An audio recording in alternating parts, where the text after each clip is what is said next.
Again, ladies and gentlemen, welcome to Focus on Liberia. Today is Thursday and it's Tough Talking Thursday.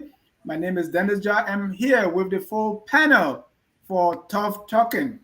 First, we want to welcome Mr. Ahmed Salif. He's our FOL Governance and Planning Consultant. Mr. Salif, welcome to Focus on Liberia. Thank you, Dennis, and thank you to my co-panelists and our audience. I look forward to a very uh, heartfelt conversation here. Thank you. Thank you. Ahmed is joining us from Minnesota. Let me welcome Mr. Kalebo Gonglo, the man who eat, drink, and sleep statistics. He was always frequenting honored LU Palava House to talk politics. Kalebo is still here. He's still going strong. He's still talking politics. Kalebo, welcome to the show. Oh, I'm muted. Thank you, Dennis. I'm sorry I was muted. My pleasure. And I say thank you to my fellow panelists. I also want to welcome FOL Chief Political Analyst, Mr. Wilmot Wetty Cooney. He's the proponent of the CDC one round theory. Mr. Cooney, welcome to the show. Thank you, Dennis. Happy to be here. Another opportunity to share some political thoughts with my colleagues and the general public. Thank you. I want to welcome my colleague from Waplo Institute, all the way from behind Gauze back in Kilipo, Kanweke, Mr. Mohammed Sharif. He happens to be FOL Political Analyst. Comrade Sharif, welcome to the show. Thank you, Dennis. Always good to be here.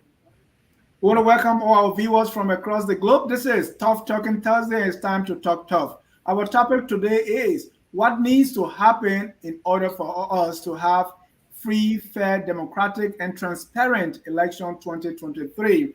With the just ended Lofa elections or the Lofa County senatorial by-elections, there have been chatter in some corners that things did not go very, very well for some people. There were some things with election commission on their website and all the 9 yards. So in order to avoid a recurrence of anything that will resemble cheating or anything that will resemble slowness or any ineffectiveness in the conduct of the election, we want to be able to look at what all that needs to happen. We're going to be looking at the voters, political parties, the executive branch, the legislative branch, judicial branch. Everyone has a fish to fry in order for us to have a transparent, free, and fair election. But before we go into our topic for the day, at the beginning of the show, I played two speeches. One is the press conference by Mr. Joseph Yuma Boakai, that's the Unity Party standard bearer or political leader, and also a message from Mr. Alexander Cummings. Let me start with the Boakai speech or press conference, and I want to start with Mr. Mohammed Sharif. Mohammed, I don't know if you had the opportunity to watch the entire speech. If not, please let me know from what you heard. What's your feedback, your general feedback on the speech? What you make of it? Once again, Dennis, thank you very much. So I had to turn up the volume a little bit more so I can hear him, and it still didn't work for me.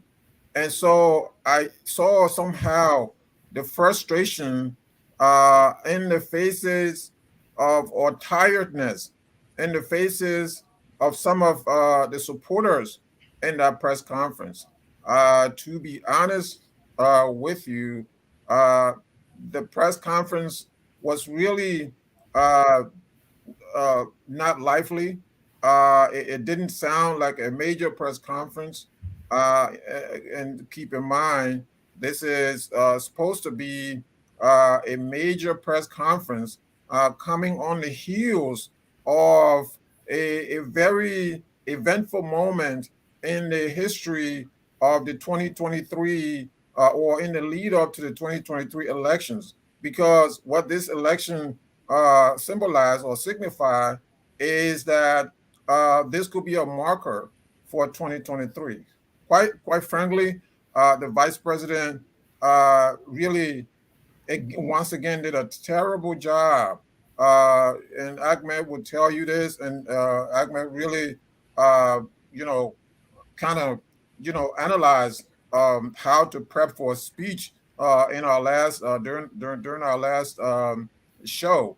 And so this time around, the vice president did not do that. Then these guys are not listening. This should be a concern. This is a major candidate in next year's presidential election, and this is what we're getting. I am concerned as an independent. The Unity Party should be concerned about their candidate at this time.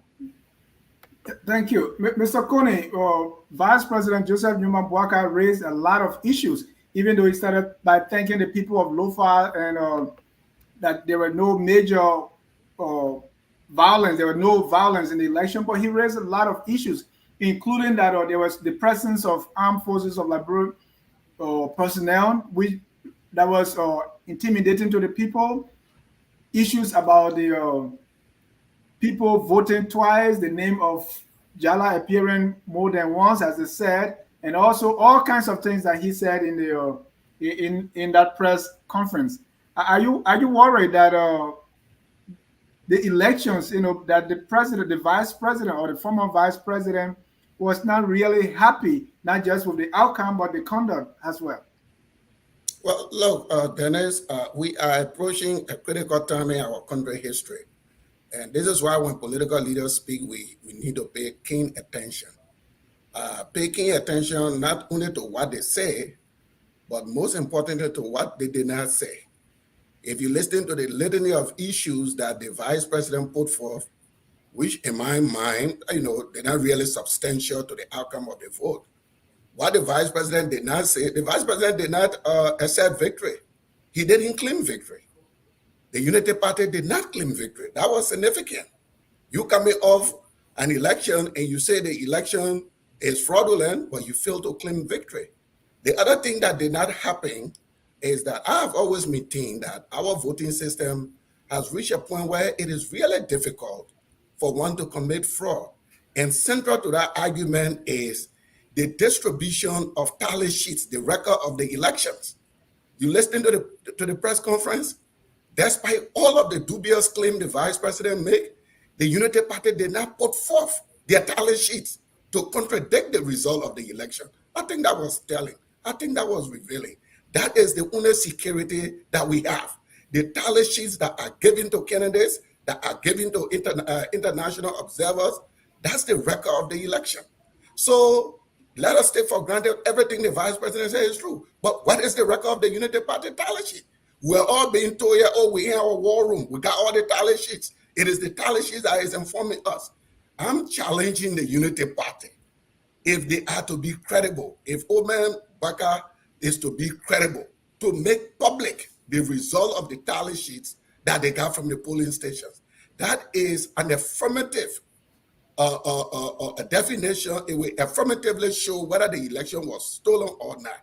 But to set aside the issue of the tally sheet and talk about all these general issues that affect all the candidates, police people in the town, army people in the town, does it advantage one candidate over the other? None of those things. So, I was really disappointed.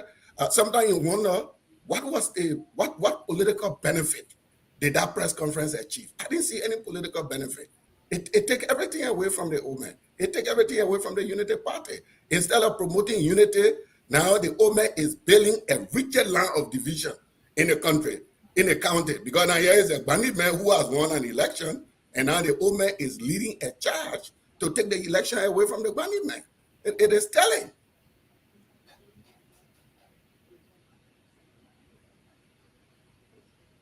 Mr. Cooney, please don't go there with that bandit man and lawman man thing. How in the world did that speech talk about bandit man and lawman man and gola man all the 9 years? Because it's called to some of the Omens complained that there were selective voter registration in strongholds of some candidates, and it was not done. That is part of his claim. It's part of his claim. Mr. Gonglo, what's your takeaway from the speech? If you were writing that speech for Mr. Boakai, or if you were presented, what did you see? What did it tell you, or what is it that did the speech accomplish what you think it was set forth to do? Mr. Gonglo, are you muted? I'm sorry, I was muted. I will make two observations first, but and I also like to make comment on the tally sheet issue uh, uh, Mr. Connie raised. You know, in in in our system of sorry, my daughter is interrupting. In our system of election, electoral process, um, is designed such that they give party agents at the polling centers, they give them tally sheets or a couple of the tally sheets because I think they are in triplicates or maybe 4 or 5 stuck together. You sign on the right. So, in fact, the argument has been that others have made is that why if you have someone participating in the election that does not have money to fee agents at the various polling stations, should the election commission not be the institution to rely on to conduct themselves to conduct a fair, free, fair election? Normally, the answer has kind of varies because the election commission historically has been a partisan commission because the government of the day appoints those at the elections commission. They have the authority to appoint election magistrate. Election magistrate have the authority to appoint to select poll workers. I happened to have served as election magistrate in 1997 in the special election. So that's how it works. You decide who works um, for the elections commission. Okay, so and I will share with you one particular incident that happened in 1997 at the polling center where LM Johnson Sirleaf did not even have a representative. Charles Taylor was the most popular candidate in Nima. He has the representative. He probably got all the most votes. But something happened. At that polling center, he had about 600 registered voters.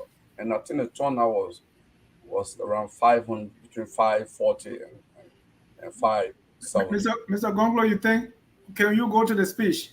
No, I'll go to the speech quickly. Okay. Ellen Johnson said he got 480 votes there when she didn't have, and anyway, we can talk about that later.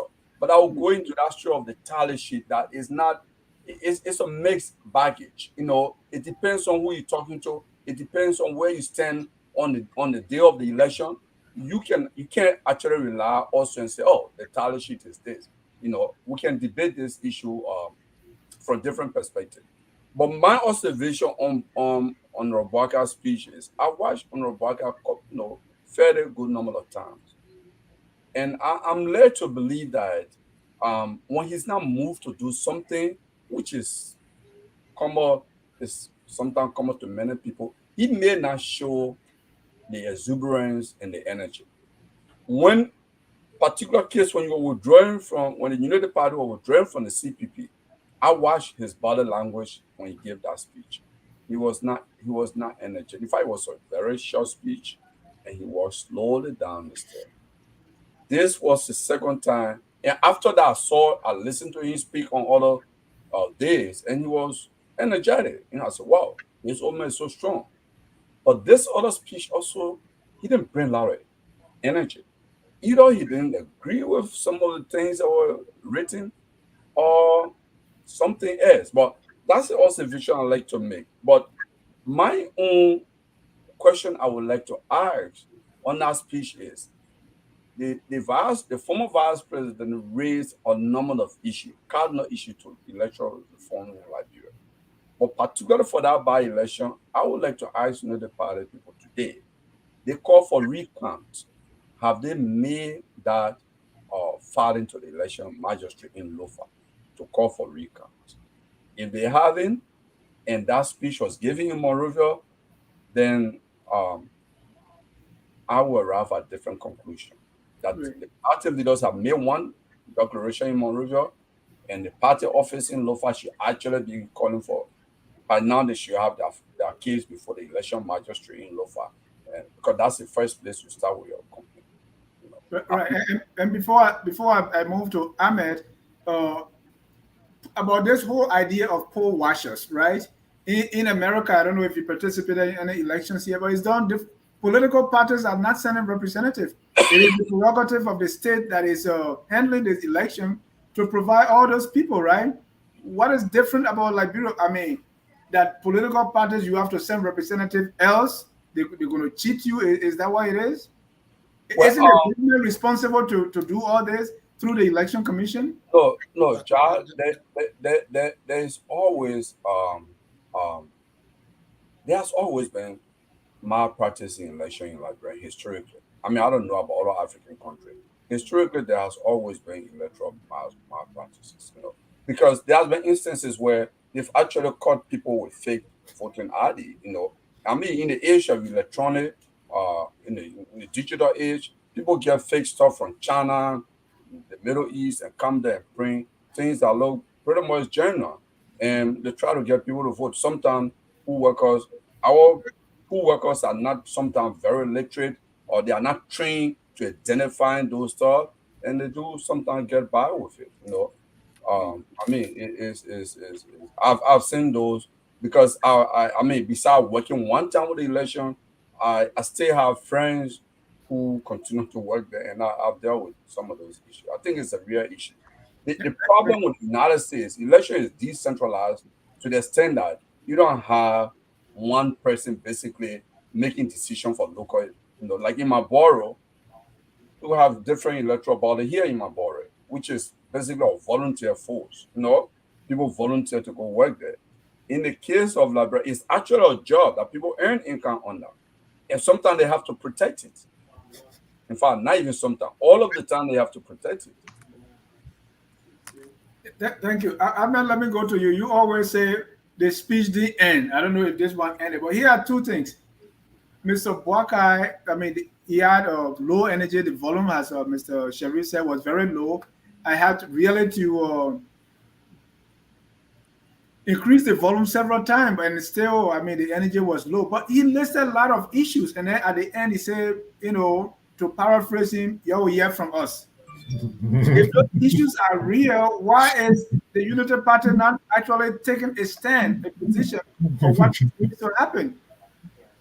Well, I wouldn't know why the Unity Party hasn't taken any stance as to because obviously I don't work for the Unity Party, and for all intent and purposes, full disclosure, I'm not a consultant. I can't speak to that. What I can say is, I watched Vice President Barker's speech, and like I've said here before, we all agree he's a low energy individual. That doesn't mean he's not competent or otherwise. And political speech. So I took three things from there. Let me go into them here quickly. So we've said many times here, political speech making, there are a number of variables you pay attention to. I pay attention to the optics of the speech, which means what were they trying to communicate? How did they set it up? How was he dressed, and how did he approach the delivery? Was it with enthusiasm, exuberance, and the words they choose, word choice, language, and style. That's the optics. Sometimes you want to put in there for specific purpose, and then you look for the substance of the speech. What was he saying actually? What was he not saying? Like Mr. Kunin said, those are very important markers, right? So you listen to that, and there's some of what he said and didn't say is what you've mentioned here and asking questions around. And then you listen to the rhetoric. What was the rhetoric? What was the rhetorical style? Were they very bombastic and sort of threatening? Did some lines, punch lines come through that seem to send a certain kind of incitement or your messaging in there? And so all of those scores, I think that they could have done better. The speech well, it seemed it was rushed. It wasn't well structured. They put their points across, but the points weren't as strong. Because if I'm the audience, they didn't win me. And then they raised up some serious issues. When we go later on into the show, you want us to talk about elections in 2023. We have to talk about this whole concept of free and fair election. And then what are the variables that go into electoral politics and the different elements, right? Free and fair election. Free only means, and in the literature, you can political science, you can look at that. The processes leading to the election, was it free registration and all of that, political party consultation and so on. And then Was it free or unfree? And then the fairness is actually on election day. What happened on election day? Who were the polling stations, access, and so forth and so on. So what happens on happened on election day is what they're discussing. It's some of what they've disputed and so on. So when we go into the program, hopefully we'll have an opportunity to specifically look at some of those variables. But Vice President Barker's speech, as you know, many speeches I've complained about. Naturally, you're a low energy person, not so charismatic. I will set you up a different way. I will present you, I'll project you in a different way. And then we'll look at those things I've talked about if I were advising him. But I'm not. So Thank you. And to note that because we sent our reporters there, the speech was supposed to start, I think, 10 o'clock, and the press conference started 5 hours later. And I don't know why, but again, stuff happens. Let's go to the Dennis, second. quickly, can I make a point? Yeah, go ahead. Just a brief point. 30 seconds. Yeah.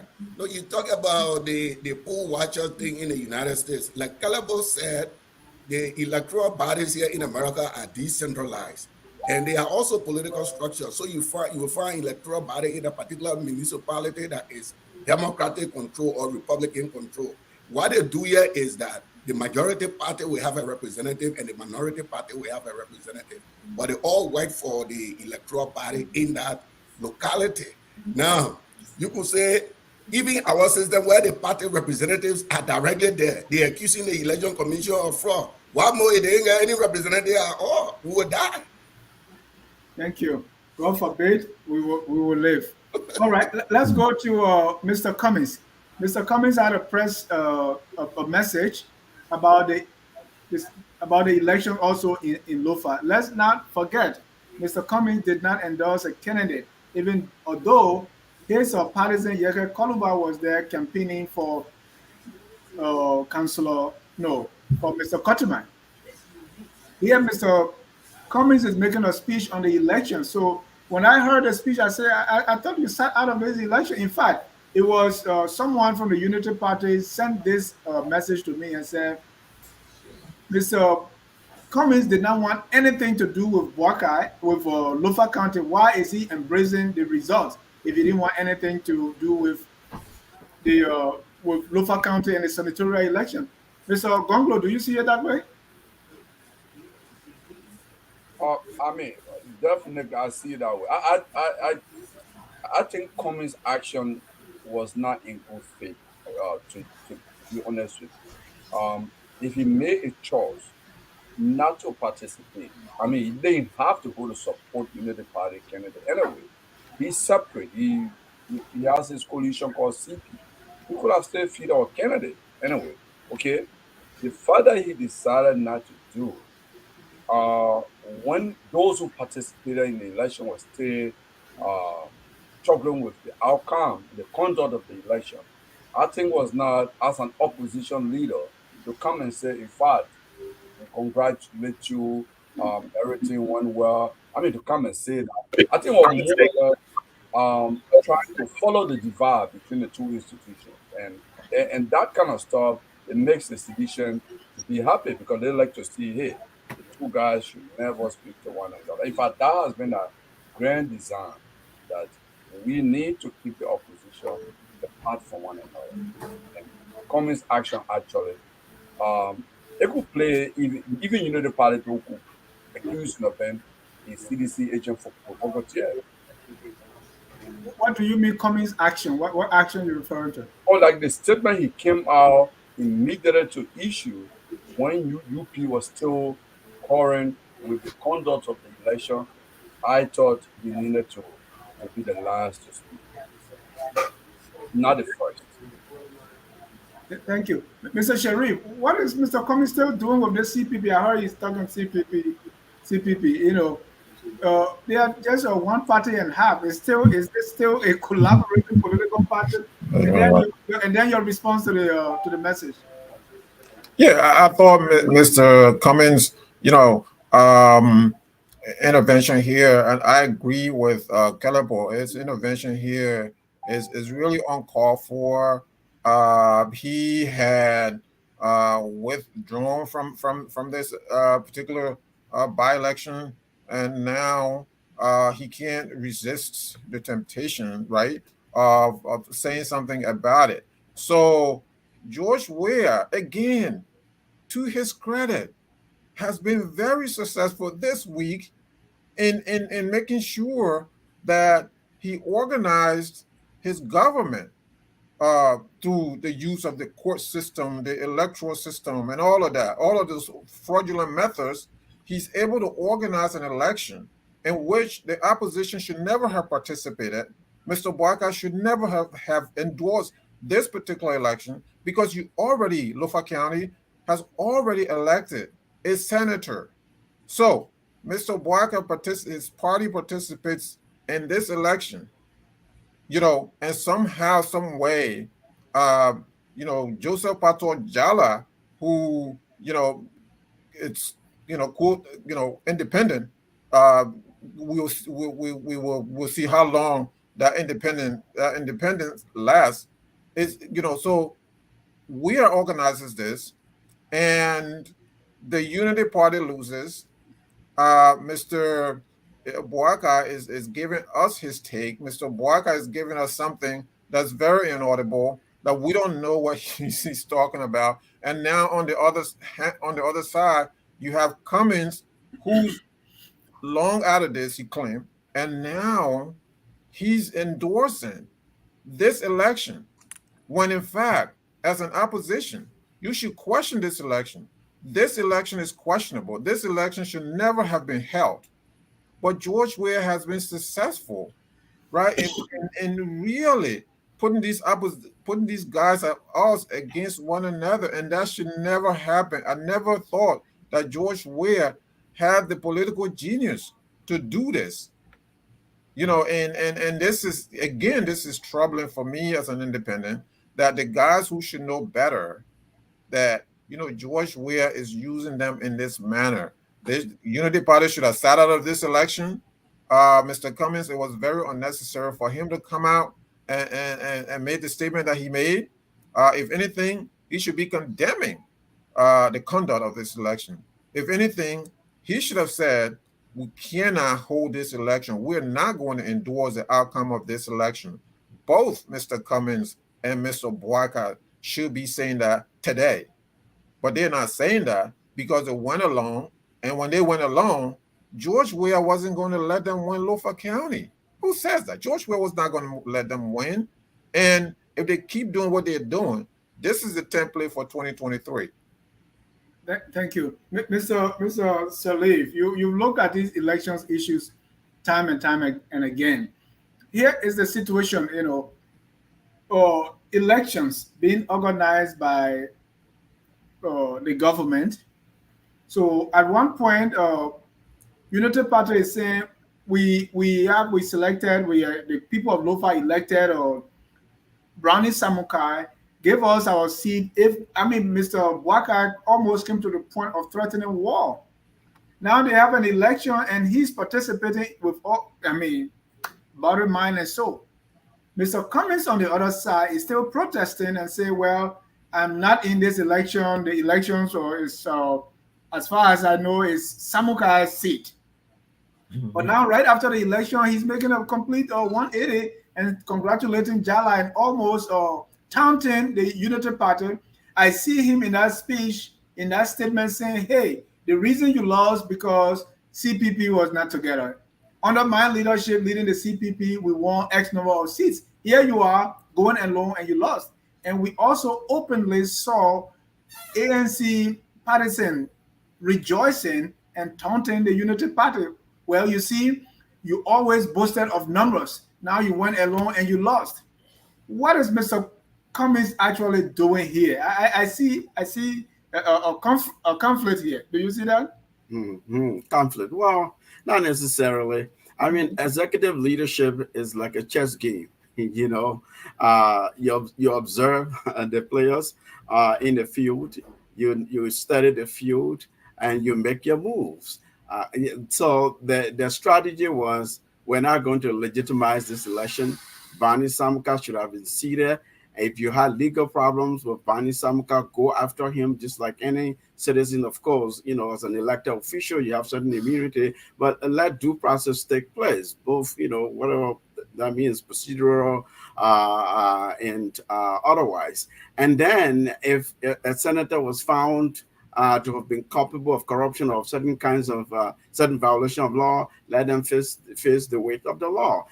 So that's the CPP's ANC's kind of indirect position. They didn't state it in those manners. They said that we're not participating in this election. However, uh, and some of us say, listen, that's a mistake in terms of, because you say you follow the court, you respect the authority of the judicial system, you're for rule of law, and so you're not fueling any candidate. Granted, you didn't fuel any candidate. Here you are as a leader.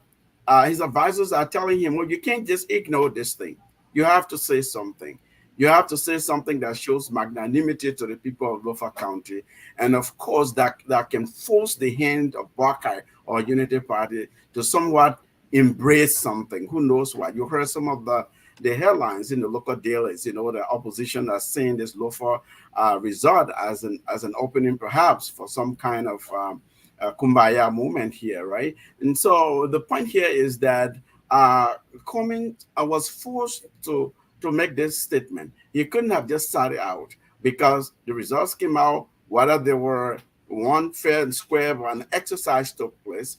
By not participating in the way you acquiesce in that process, you've endorsed the process by your mere acquiescence. And now they're saying, well, as our leader, you have to do something. You have to say something. The question was, what was that thing was he to do? What was that thing was he to say? So all they saw was, all right, let's congratulate people of Lofa and the senator, the supposed senator elect, and say, do X, Y, Z.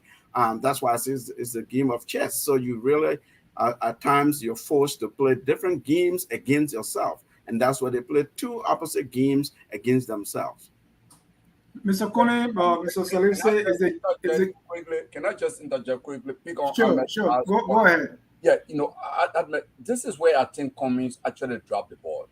The first message, I think on the show, the last time we talked about the Lofa thing, I made a point that if I were advisor to Boyka, I would have advised him stay out. It doesn't mean you don't respect the court ruling, but you will be making a political statement. And I think Cummings took similar stand. When the result for the rerun of the second by-election came, Cummings, this time the opposition candidate did not win. The semi-ruling party candidate won, right? So he was to repeat that stand. That look, in fact, that seat that has been taken now by CDC Independence Alliance it belongs to the opposition. I will repeat my stand. I think he would have gone with that with avoid the temptation of taking train jazz, unity or kumbaya movement. I think that would have made him to be consistent because consistency from our leaders is also important. And I Right. think this comment makes a point here. Mr. Kone, I don't want to give because you've been very tough on Mr. Cummings. But when I was listening to the speech, I was thinking about you. Sometimes I describe politics as a penalty kick, right? You just decide which side to go on. If you decide to go both ways, you're going to miss it. Decide to take one side. I think, Mr. Cummings is trying to catch the ball here both ways. Just take one side. You can be for it at the same time. You can be against it at the same time in favor of the result. Yeah, but you see, politics is not an exact science. Politics is an art. And I've been one of the biggest critic of Mr. Cummings on this platform. But I think his response to the election, I think it was very brilliant. You see, look, in the political environment, when you create a vacuum, other people will step in the vacuum. I think after the election in Lofa County, Ambassador Boyka missed a real great opportunity, an opportunity to bring the people of Lofa together. After all, it is one of their uncles that won the election, but he chose the path to continue the division in the county. And yet you get coming, stepping in here, preaching unity in the county, acknowledging the result of the election. as we go into the other discussion, some of the things that we discussed today, you see, this tendency that the only result the opposition will accept is a result that they win is dangerous. The very election commission that is being vilified today, it was that election commission that conducted the 2020 election, a 15 senatorial seat where the CDC feeded all candidates in every county. The CDC, performed miserably, and the CDC accepted the result. The opposition won 6, independent candidates won. Now today to say that because the opposition didn't win, so there is fraud, we have to disabuse ourselves of this. May I quickly interject here, Mr. Conning? I think we haven't heard that. I don't think explicitly that's what we're hearing the opposition to say. Unless we want. That's what Ambassador Boycott said in his press conference. The result is not credible. They're not accepting the result. They did not congratulate the winner. They describe circumstances and made allegations and say, as a result of these allegations, we cannot consider this election result to be legitimate. I agree with you, but if they have won it, you see, you started. No, let me just finish. That's different than saying because we didn't win, we don't accept the result. Yeah, but that's the trend. That's the trend of the opposition. You remember they didn't win in Logantown.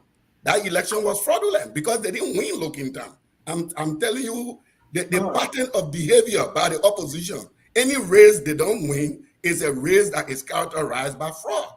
Once they win, it's a result that they embrace. And that is very dangerous to our democracy. But to go back to Cummings, I think Cummings made a brilliant political play because Lofa County needs healing. And he was going to that place to heal the county, call for unity, an opportunity that Mr. Boycott missed by his insistence that the election was conducted otherwise. And the final point I would make is that, Cole used to say, people listening to us on this platform, George Weah did not organize election. We shouldn't communicate that to the people. The election was organized by the National Election Commission based on the decision of the Liberian legislature that represent political parties. So this was not a George Weah organized election. And people got the right to do whatever they want to do. The judiciary of our country determined that Brandon Samuka faced a legal disability. So do you want the people of Lofa to go without their other senator because you believe that Samuka should be senator at all costs? That's your position. But the fact of the matter is the election was held by the input of all of the branches of our government. There was not an election organized by George Weah. And in our country, George Weah do not organize election. That's the classic sense of misinformation to the people. Thank you. And that's why we're coming to that. What needs to happen for us to have this free, fair, transparent election in 2023. We're going to take a short break, and when we come back, we're going to be talking tough and even. What if money can do? What if money can do? What if money can do? Well, what if money can do? What if money can do? What if money can do? This August, the All Liberian Unity Festival comes alive in New York City, USA. The 3-day event will run from August 26th to the 28th. It promises to be a whole weekend of festivities with top Liberian artists rocking the stage. Activities to include county meet soccer games, red, white, and blue welcome on the boat, the Red Carpet Award Night, and the Invincible 11 The Mighty Barrow will be climaxing the weekend as we barbecue together.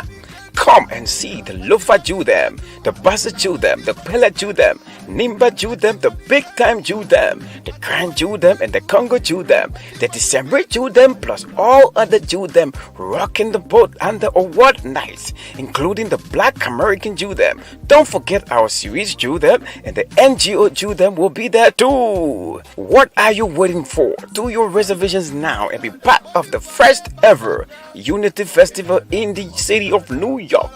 Come rocking your national colors and repping your county.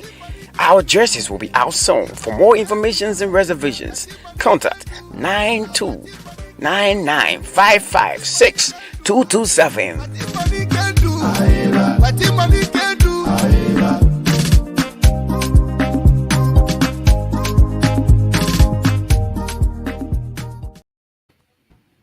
Welcome back to Focus on Liberia. We want to welcome our viewers from across the globe. In case you are just joining us, our topic today: what needs to happen for a conduct of a free, fair, democratic election come 2023. Lot of things need to happen. I don't think we are where we want to be, Mr.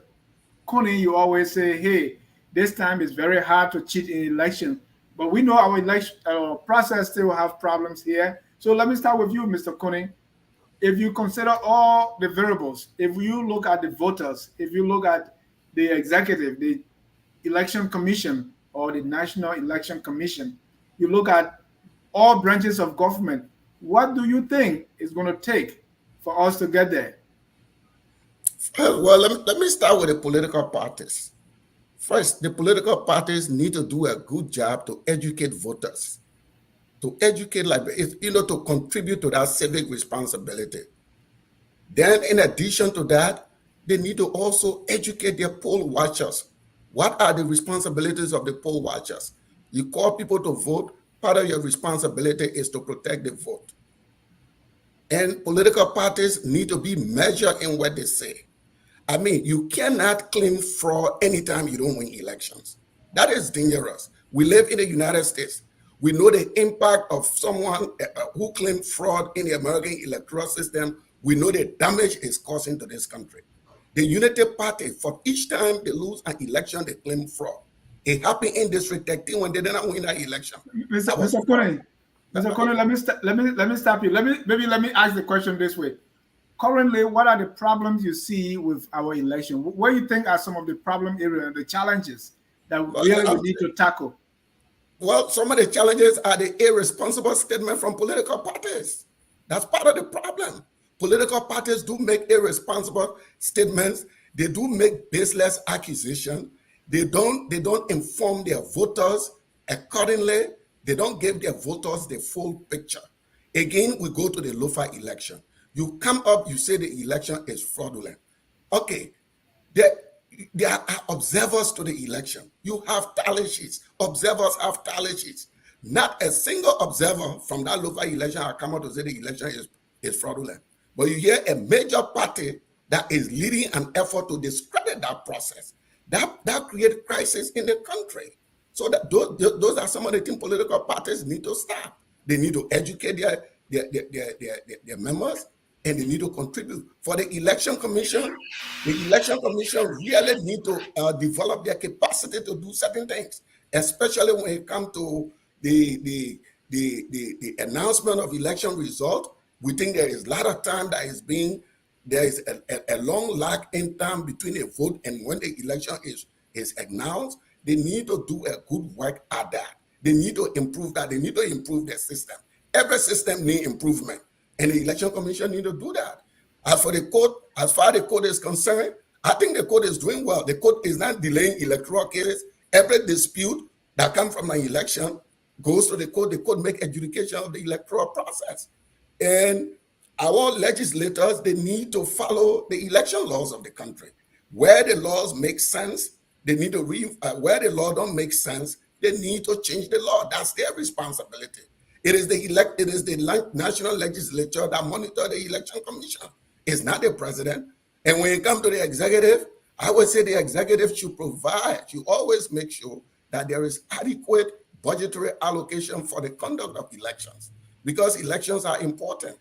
Election is the only means that people can select their own leaders. So we shouldn't be going into this budgetary thing where money is not available, things are not done. So if we do all of these things, if the political party play their role, if the executive play their role, the court, everybody play their role, I think our election system would be better. It's not perfect. And mind you, the standard is not free and perfect election. No country has free and perfect election. It's free and fair. That is the standard. Thank you. Mr. Salif, I know our system is not perfect. Well, what are the issues you see? Well, yeah. So first, let me put things in context, at least from my perspective. When I when I read these things and observe these things and consult with candidates, elections, and I'll come to the cliche free and fair. I alluded to it a little bit earlier on, but elections happen in context. Elections have to uh, be the quality of elections have to be very high because they ensure the legitimacy of representation, the legitimacy of the type of leaders and leadership that we choose, and must happen in regular intervals, sort of what we know our system to be.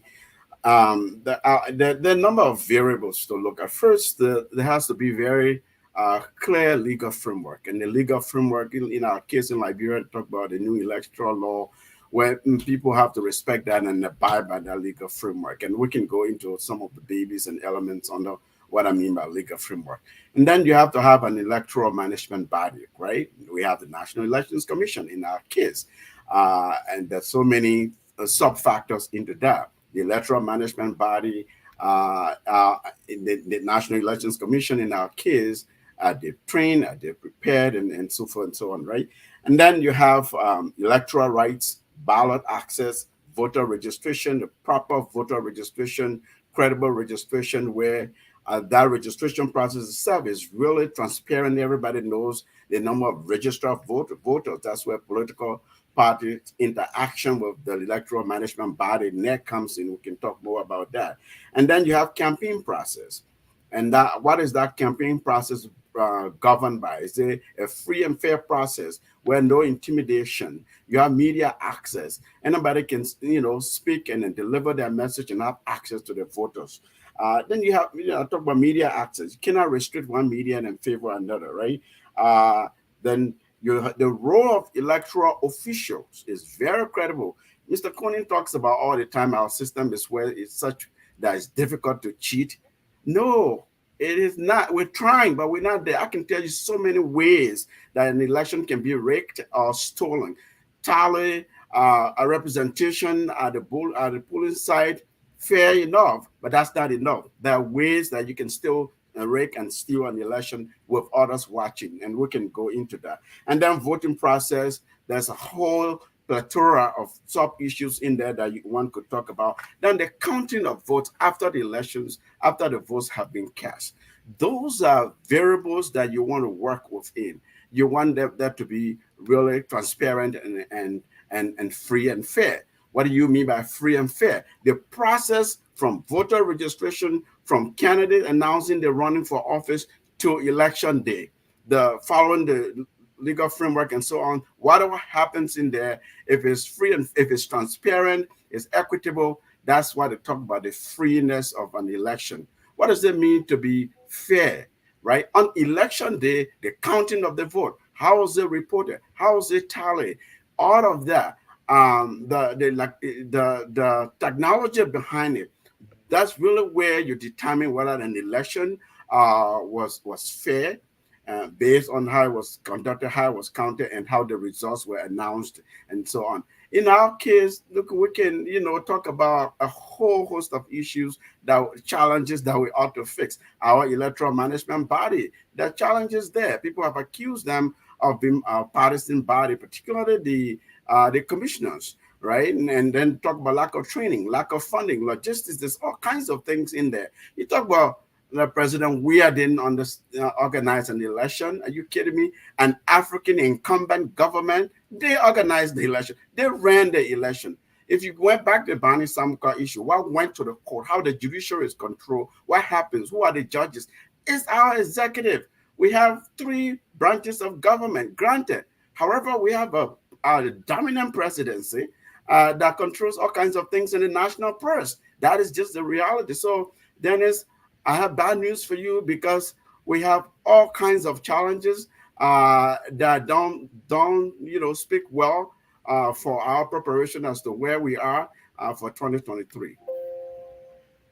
Thank you, Mr. Salif. Let me go to you, Mohammed. Every year we have this almost the same thing, right? We have a system where the executive, the chief executive, president appoints the election commission.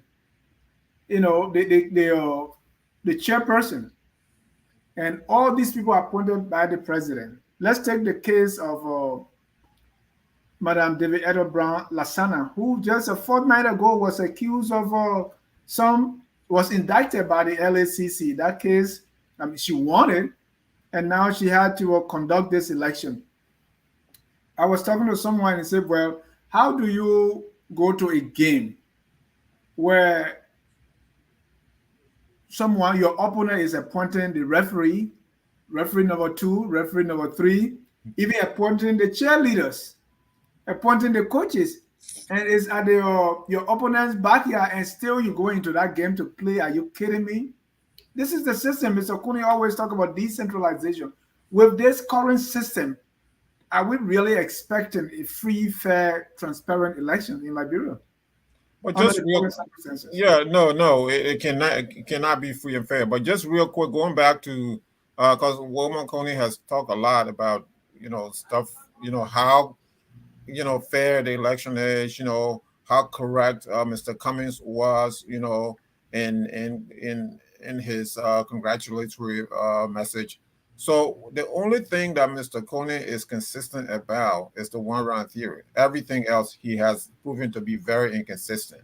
So if Cummings has said something negative about the CDC, you have seen him now, chastising Mr. Cummings. But he agrees with Mr. Cummings right now because Cummings is saying something is legitimizing this fraudulent process. This is basically a fraudulent process.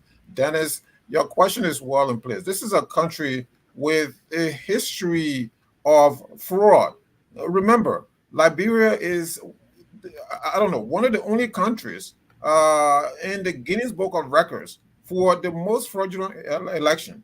Remember, Dennis, when you were in grade school, they taught us something, right? Or in junior high school. In 1927, CDB King versus TJ TJR Faulkner of the People's Party, CDB King, the incumbent of the two-week party. There was fewer than 14,000, 15,000 electorates that year, Dennis. CDB King claimed to have won 240,000 votes, while TJR Faulkner was given a mere 9,000 votes. So you do the math. So Liberia has had a history of fraudulent elections. Mr. Coney is, I don't know if he's unaware of that or, he's just, going by what, listening to his CDC colleagues. Again, in the 1950s, the elections that were held under Tubman, they were not free nor fair. And we go on to 85, and we all know what happened in 1985. So yes, Liberia has had a history. So the Unity Party suspicion is correct. Liberia has had a history of conducting fraudulent elections. And so you asked a very salient question. I mean, you have the president who controls the election commission. Their bread and butter is, their bread is butter by the man who lives in the executive mansion. Okay, they have to do his bidding. Otherwise, they don't have a job the next day. So we have to be vigilant as citizens. We have to be vigilant. And this is where, if you have an independent judiciary will be indispensable to a process like this. But Dennis, where the judiciary is? The judiciary is in the pocket of George Weah. This is why you need a strong legislature. But you know where the legislature is? In the pocket of this all-powerful George Weah. So where are we heading with all of this? This is an ominous sign for the 2023 election. Things have to change. This has got to change. And that brings me up to the electorate.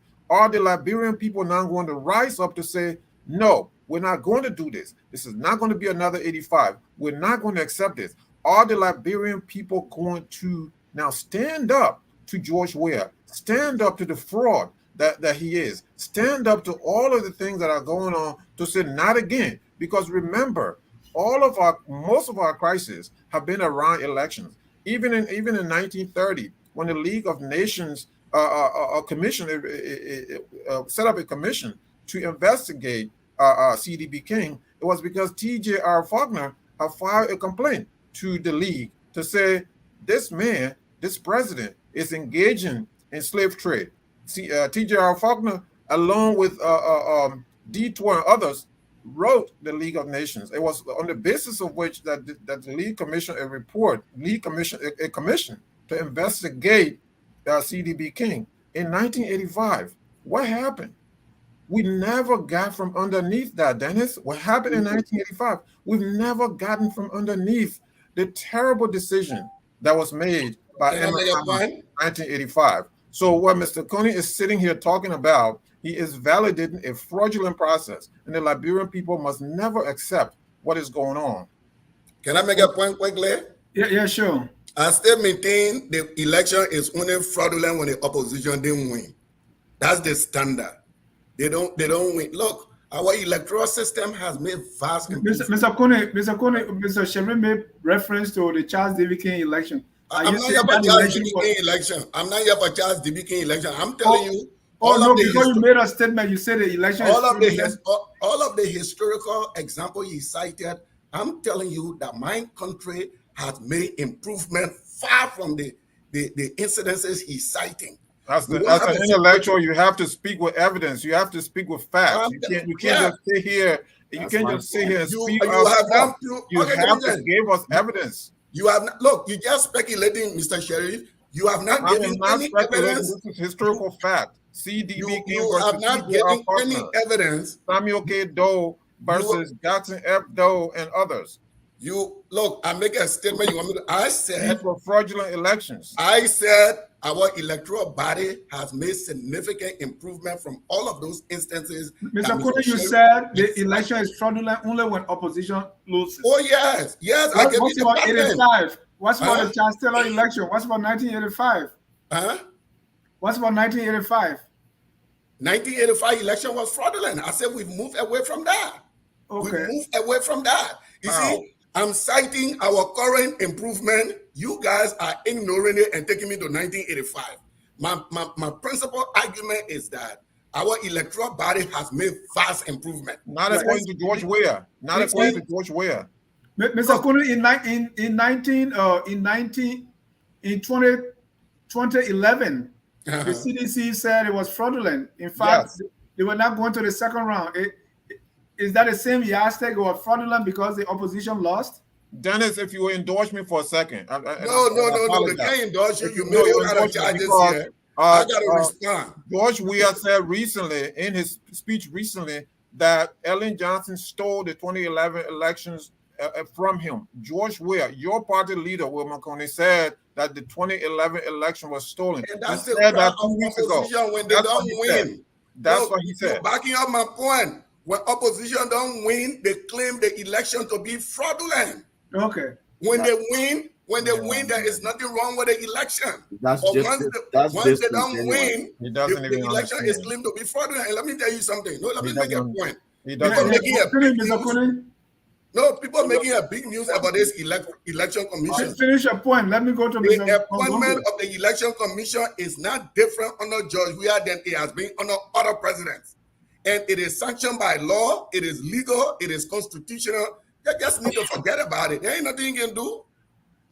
Right. So I mean, that's really defiant, Mr. Kone.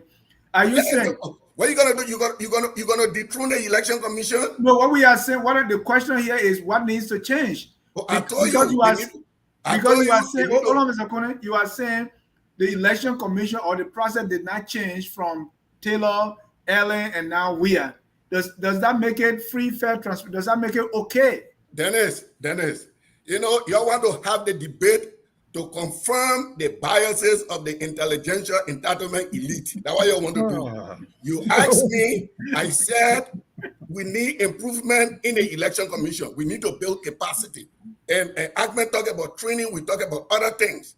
But at the same time, you guys are failing to recognize any improvement. And you're making it a George Weah commission. I'm telling you, the appointment of the election commission under Weah is the way the election commission is appointed under our laws. You have to set that aside and see what we can do to improve our system. To continue to crash election commission in George Weah packet, judiciary in George Weah packet, all those points are irrelevant. You need to improve You need to improve your voter education. You need to improve your ability to protect your vote.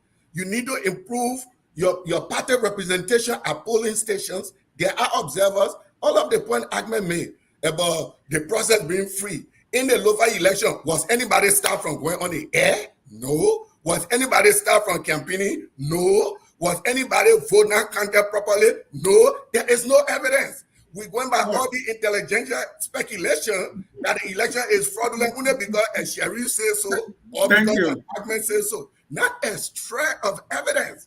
No, that's inaccurate. People show spreads of evidence. Yes, from what? May I cite them? From a discredited former election commissioner, from a discredited former chairman of an election commission. Mr. Kune, your time. Mr. No evidence. We even show something on our show talking about some discrepancy in the numbers. But let me go to Mr. Gonglo. The people say their website was hacked. You get Facebook account. When they hack your Facebook account, do you keep it open? You take it down to protect it. All right, Mr. Kune, let me go to Mr. Gonglo. Mr. Gonglo, should we show up? And let me be personal here. Your brother is testing the water to run. Should people actually be? What is the reliance? Is it like as Dr. Sawyer said, we are testing the system? Is your brother testing the system, or the opposition that are going against the incumbent who is organizing everything?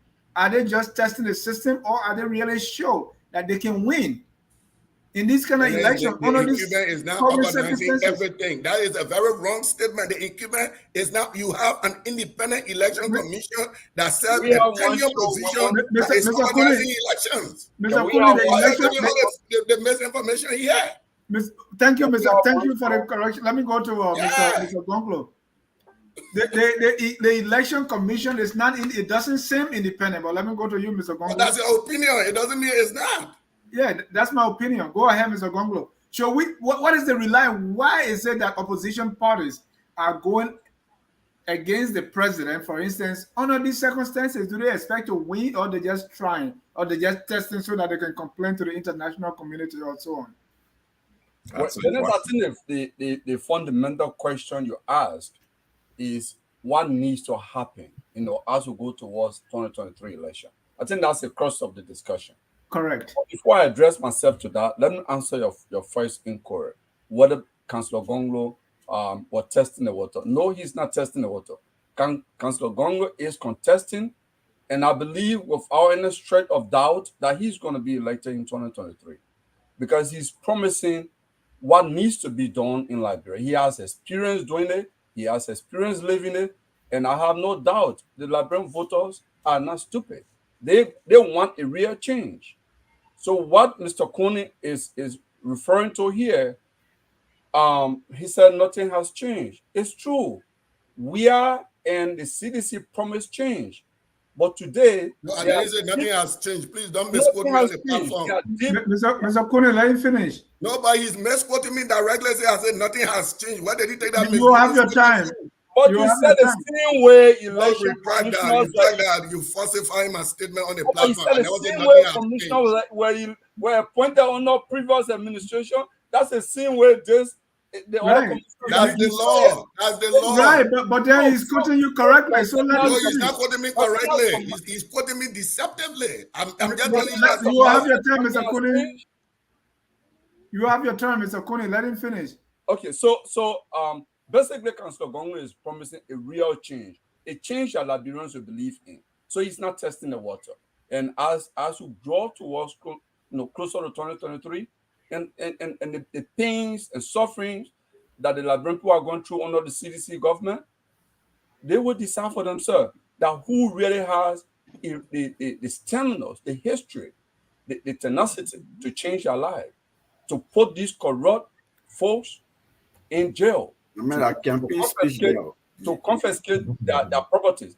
Councillor Gonglo is a man who is saying, look, I am going to make Liberia a better place. Make a place of very uncomfortable for the minority of the corrupt people. That's what he's saying. And let's go to the question. My question let's address ourselves to the issue. For me, I think William Kune And sometimes when we discuss election matter, I think admin has knowledge and experience. I proud myself I'm one of the few with experience. I work as election magistrate in Liberia. I organize election, train pool workers, manage election, and give results.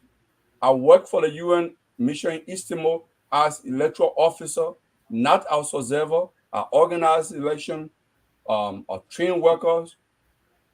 I was selected to be counting officer, counter ballots, and Kofi Annan announced the Are you result. taking a jab at Mr. Kuni here? Is that But what if you? I No, no, come no, back, you say no, I should no, shut no. up. I'm So I coming. don't want to know nothing about election. He got all the expertise on No, yeah, election. of course I That's do. an Come on. irresponsible statement. Do you know how many elections I've organized? Do you know how many elections I've Who supervised? institution? Were you la? You know, you got this flatter sense about yourself. And you Were know you la? Okay, I'm coming there. And I work as nothing. international observer for a credible election in Kenya. The election that brought Mwaki back in the I power. must say I was international observer to the Liberian election. I work for Carter Center, okay? And I can tell you, Out of every election ignorance. does not start on the Hold day on, of. Mr. Kuni. When you talk about freeness of election that Anna was alluding to, when you want to do a pre-election observation, you look at all of the variables, the flow of resources to candidates, to political parties, and what have you. You look at the play, the access to media. Access to media is not free. You may have that. It costs money. Do the other political parties have the funding in a third world country like Liberia to really do that? So most times those who control the tax dollars, like the ruling party, they have that means to pay for any airtime. In fact, in most instances, they own radio station. Okay, so I mean, it's a different discussion on how as to whether even a going election in Lofa was in fact free. It was certainly not free because we can look at pre-election, pre-by-election variables in Lofa and the occurrences throughout the country and say, hey, that was definitely a clear. Den- Dennis, on Mr. Gonglo concludes, Mr. Conin made a statement. I think we should correct.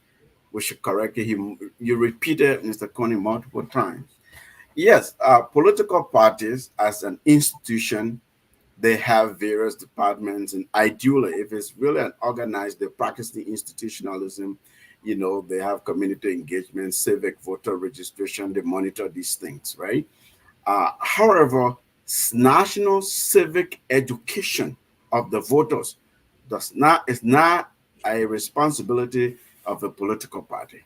True. It's the responsibility of the electoral management body, not the National Elections Commission in our case. So you say that the political parties should go, and in fact, under the legal framework of country, any country's electoral system, the EMB, the electoral management body, like NEC, there are stipulations in election laws that talked about that govern these electoral officials and how they conduct themselves and the various activities, right? Basically the term of reference of the electoral management body. Isn't the election law? Exactly. And then the national government, they look at the executive branch of government. They talk about election financing, right? Campaign finance, that the incumbent should not utilize state resources to, unless those that are equitably distributed among the political parties and the candidates, including the incumbent. So the incumbent should not utilize state resources to its advantage. It is in the code of conduct. Yes, should be in the code. So all of that, civic and voter registration, civic education, educating the people about the electoral processes, about where the polling stations will be, what kind of precincts and so forth and so on, what would they see and how they should conduct themselves, how to avoid conflict and avoid electoral violence. It is responsibility of the electoral management body, not the political party. The political parties are under obligation, of course, to observe certain decorum in terms of rhetoric, in terms of campaign messaging, and in terms of how they sort of rile up their base so that it can be done in a very peaceful manner. I just wanted to correct that. You cannot absorb the national responsibility of a national government and attribute that. I'm on the floor. He just Hold on, I'm not concluded. So Everybody is I Hold on, apologize. Mr. Kuni. a It's lot of not a some time. panelists, a lot of Hold on, panelists, Mr. Kuni. a Mr. lot Kuni, of hold on. panelists. Mr. Kuni, hold on, please. I may complete your statement, then we Gonglo will finish, and then we can go Yeah, to Mr. Kuni. I'm just wanted You know, it's true. I to apologize to Mr. Gonglo. I will cede the remaining of whatever time I had to lend to Mr. Gonglo. I interrupted you, but Mr. Corning kept saying that, and it was very important to come back to correct that before I forget my Thank you, point. Mr. Oh, Gonglo. no, And no. your thoughts. Yeah, I understand sometimes why some people make certain statements. But no, but on in terms of what needs to be done, or Dennis, where we are, for our kind of system of government, I know the election body is actually appointed by the executive as it has always been done and is by law. I mean, I agree to that.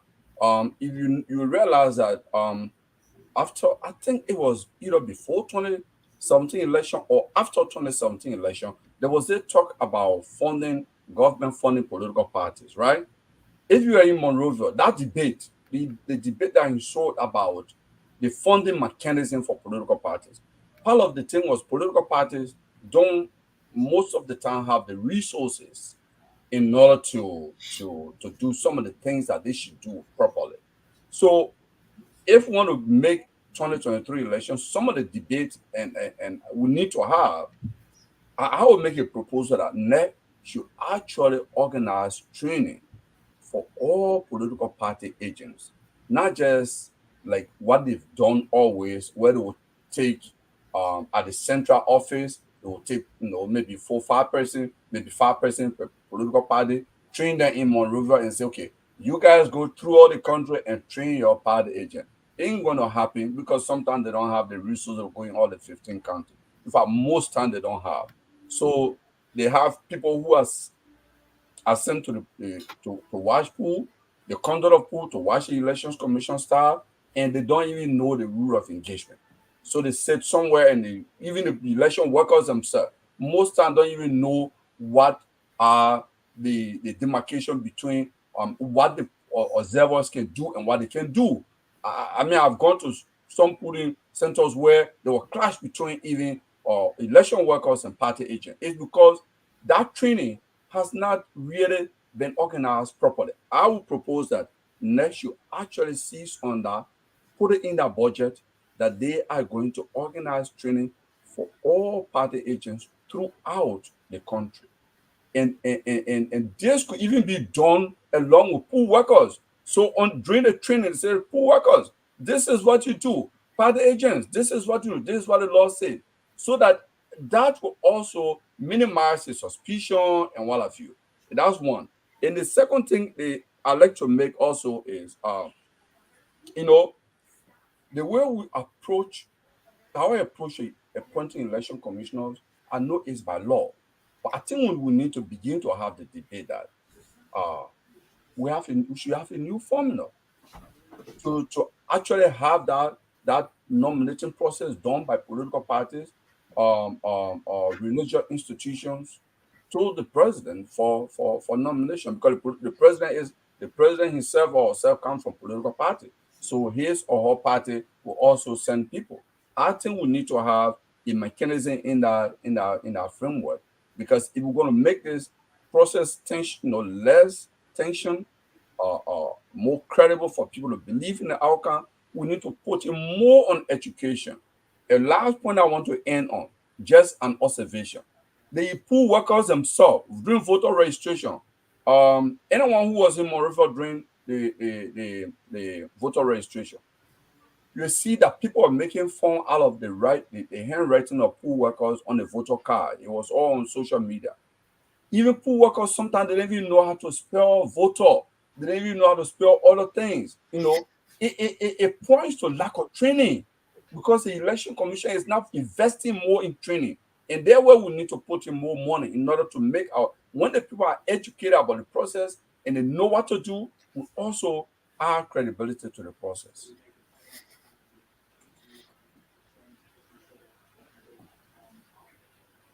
Thank you. Before the show, I also invited FOL democracy analyst Mr. Josiah F. Jokai. He couldn't be here, but I told him, what you think?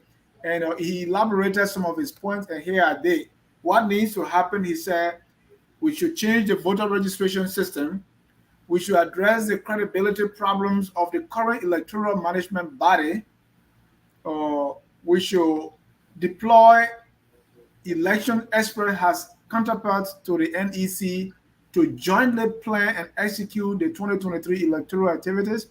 And there should be a timely or provide the national resources and deploy external auditors to get the best results.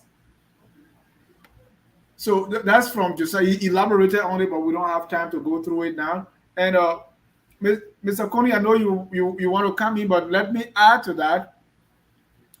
The last one we should all talk about before we bring in our colors is about here in America we call it campaign finance law. Is there anything like that? And let's talk about the donors. Sometimes we don't even have the money to do these elections. We have to ask for foreign donors.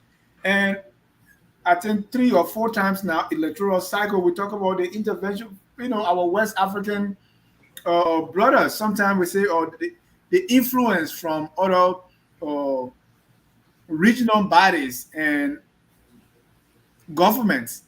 All these things play a role in our electoral process. What's your take? What do we do when it comes to money? We're supposed to have census before we go into elections. We don't have. We have not been able to do that in all the 9 years. Mr. Cooney, what's your take when it comes to donor funding? When it comes to foreign, some form of intervention or interference, for the lack of a better word. If I may correct your premise. Don't say we don't have money. The international community has actually paid 80% of the cost to conduct the census. The CDC government, the chair of the Legends Board, the finance minister, that money is unaccounted for today. In fact, there are now new reports emerging on Spoon Network today that they've discovered a bank account where more than $500,000 has been transferred to from a bank in Monrovia to a bank in Abidjan. So there is a broad-day theft. I mean, this is real thing. It caused the UNFPA country director to run away from Liberia because of the broad-day corruption, because he didn't want to lose his Senate. Thank you for the correction. So it means that when they see the money, that means the money. The banks have stolen it because they are not afraid of donor funds. This is the only government that 9 embassies have written to put their money back in the central bank. One of the victims. Thank you. I've been working on a World Bank project. Thank you, Mr. Gonglo. Time is fast spent.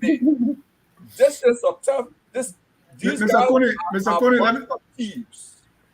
Mr. Kone, you go, and then Mr. Sherry will follow. I think some panelists they flourish when they misrepresent what I say or try to falsify what I say. You asked a very important question that we're all supposed to answer here on this platform. What do we do to improve our electoral system? And I listed, some of the issues.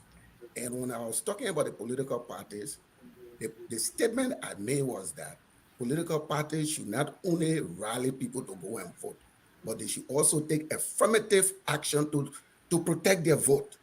And the person that protects your vote is the person who represents you at counting.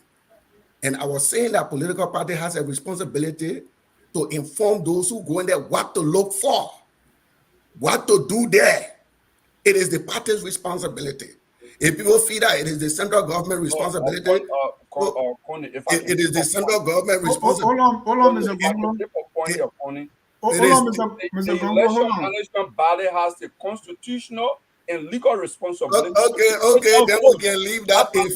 If somebody think that it doesn't make sense for me to educate someone who's going to represent me to a crucial place, I should leave that with a body that I'm already complaining about. If that makes a lot of political sense, then they can do that. But I was saying it will help our system. The question is, what do we do to help the system? I'm saying if poll watchers know their responsibility, it will be something that will help the system. If political parties contribute to voter education, that will help the system. I'm not saying that it is their obligation. So, when people come on the platform and stretch other panelists' statement just to, I don't know whether I score a point. I don't know. And No, and then but when Thank you. Let's no, go. Let's go to my question because in we all have no, no, our. no, fairness, and then when because other people make statement out of complete total ignorance, not knowing what other people have done, it's sad. You know, I've organized elections in like in here, so many elections. Not only have I organized elections, I have participated in election. And mind you, the 2017 election, you are under my leadership, sent the largest Liberian observer mission to the 2017 elections. I was an election observer. So for somebody to sit here to say that they know about election and Kuni doesn't know about election, I mean, this falsification got to stop. You don't blow your own ego. You don't blow your own ego, you know. So that's the point I wanted to make. And what was your question? My question is about donor funding. It's about Yeah, okay. external We monitors. talk about all these funding problem. Again, we talk about the role of the national legislature. The national legislature monitor the election commission. They make election laws. What are the laws that is on our board with regard to campaign finance reform? Everybody will talk about these things, but guess what? Every candidate run to the United States to raise money in America. They don't worry about it, but it becomes a problem only when certain people do it. Others Thank are you. doing it. Everybody come here. Are we allowed to sit in the United States to contribute to political campaign in Liberia? Is that something that is allowable by law? Or it look good if only a member of the intelligentsia entitlement elite doing it, and when somebody outside, is doing it? These are all questions. What are our campaign finance rule? People rushing to code of conduct. But what did the election law say? With a Liberian politician that leave Liberia, come to the United States, raise money potentially from American citizens and other people, and go back to participate in our election. And I think the national legislature has a role. And guess what? Who control the national legislature? The opposition do. They control it. No matter the first thing that they enjoy, we are packing, they control it. Who Thank postponed you. the census? The national legislature postponed the census. They Thank you, do. Mr. Kone. Who control the national legislature? The opposition. And Thank you. finally, if we go by some of the statements that my colleague here made, then we will never have free and fair election in Liberia. If somebody stand at the point, if that we have. So that's why I'm saying you keep practicing the new national song, rake elections. Because come 2023, we will defeat the opposition in the first round, and then you will link to that national song of rake election. That's what we will do Th- 2023. Thank First you. round. Thank you. Mr. Sharif, let's talk about the donors and international funders, the foreign interests looking at West Africa. They say, oh, you have to go to Nigeria or, and all these things, campaign finance and all the things surrounding funding. What can we do? And how Well, do we, yeah. it's an excellent question, Dennis. The playing field is not level. So what you have, for example, now is the president of the Republic of Liberia and George Weah, Mhm. who has a large pile of money. He's sitting on cash, millions, tens of millions of dollars, and George Weah can deploy these resources in 2023. George Weah has the logistics. He has everything, right? So he can deploy whatever he can deploy the funds wherever way, whichever way, without any question, right? So this is a very unlevel playing field. It's not level. So what can we do? You have to have a very conscious legislature that can introduce a campaign finance bill. We need to have a campaign finance reform in Liberia. Our version of campaign finance reform should look like this, right? So all the political parties, the top tier political parties, if you're in a certain percentile, right? So you your campaign must be financed by the government. Okay, so everyone should have a level playing field, and there must be a set amount where you're not going to spend hundreds of millions of dollars on one election. There has to be a cutoff amount. So when you level the financial the economic playing field that way, and then you look at another thing. You also look at outside. Then you can look at another thing. You can look at the outside influence. right? You can look at influence from, for example, government, but you're not going to do that if, in fact, the playing field is not level. The opposition understands that. The opposition understands that George Weah can get whatever he wants. Gonglo just told you there were 9 embassies who basically said, "You're stealing our money. Please stop stealing our money." That is a disgrace to us. So George Weah has all Yeah, of that to his advantage. The Eugene, Eugene Namuse has been that way. Under Ellen, it was the same thing. So therefore, we can't improve now. So now we're just in neutral. So we can't go So anywhere. the You know, so 2017 we was we not so we so we are condemned now to You are the stay in the same legislature place. controlled So by the because opposition. Don't forget Dennis, that. Dennis, because JJ Roberts and JJ Roberts didn't do that, right? I'm just, that's the Liberian slang. Because it was Yeah. this way in JJ Roberts time, so it must be in George Weah time, right? This is the way, It the couldn't be that mentality way. of people like Wilma Cooney. And as long as we have this mentality, we're never ever going to go anywhere. There has to be a change. There Thank you, has Mr. to Thank you, be. Mr. Sharif. The legislature, they get themselves money for all kind of legislature will give Mr. Kone, political parties let me go to money. Mr. Salif on this whole donor funding and international interest and everything surrounding that. How do we improve on that? Well, thank you. I mean, donor funding is not necessarily a bad thing. If you have, and as we do in Liberia, our Liberian government officials would not end a sentence without saying our partners, our donor partners. It's because our country relies heavily on donor funding for everything to support our budget, to help augment or at least the lack of national development in terms of how a buck of our national budget should go to development funding as opposed to going to funding the payrolls and so on, right? So donors come in and help us with our electoral preparedness, help us with our civic education, help us with training of the electoral management body, the National Elections Commission, help us with our political parties consultation, ensuring that we have violence-free election.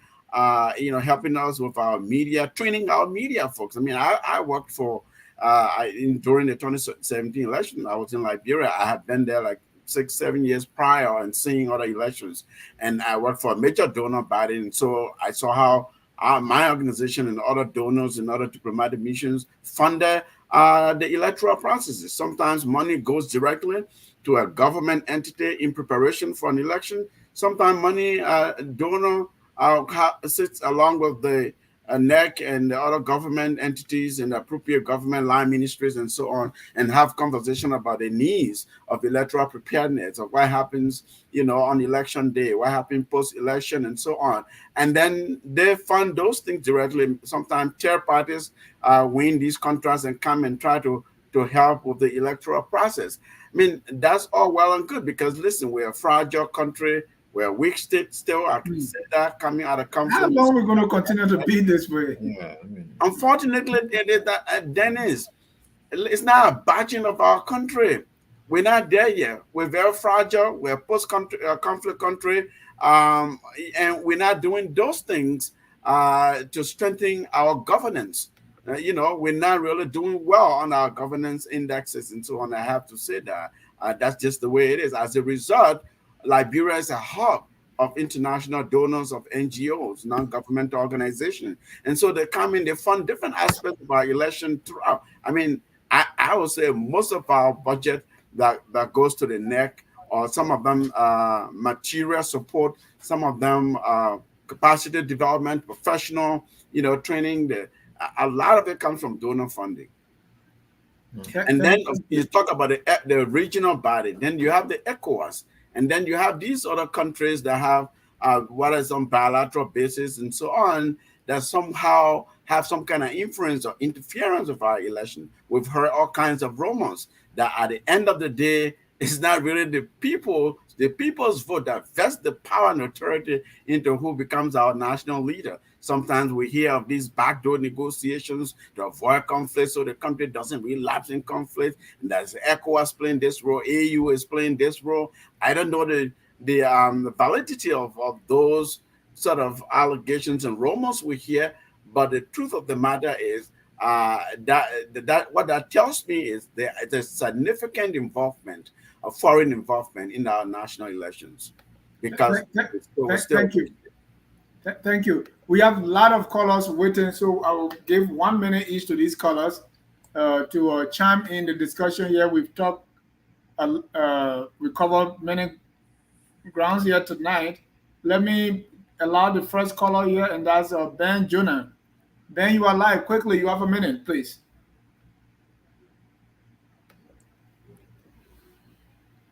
Hello, Ben.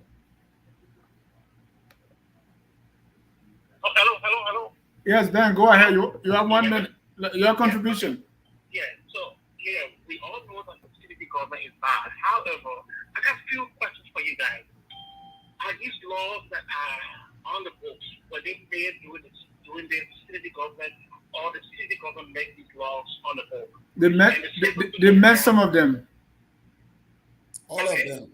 And then the second thing is that, is there any election in Africa, Jimmy, that the opposition has laws that they did not complain?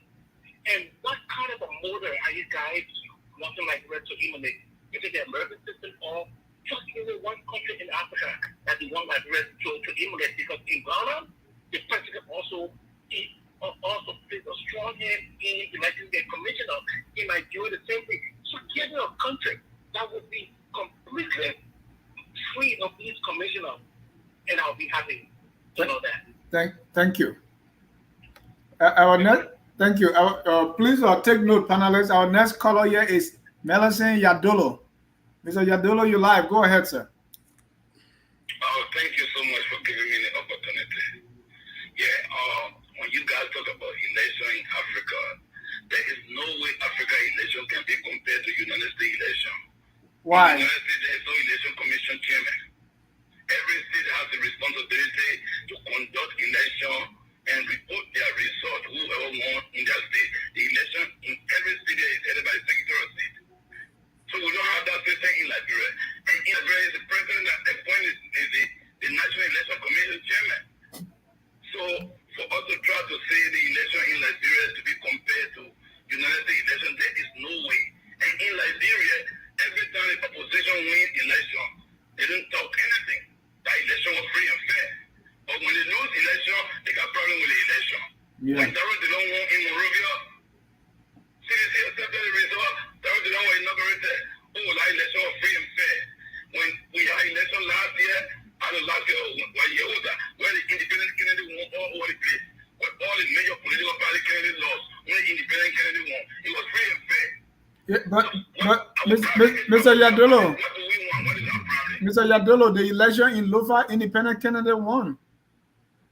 Yeah, but we let the party complain that it's either their candidate. No, but you are saying only when independent wins, then there's no problem. I mean, only opposition. But here, the government did not win. Citizens did not even feed their candidate.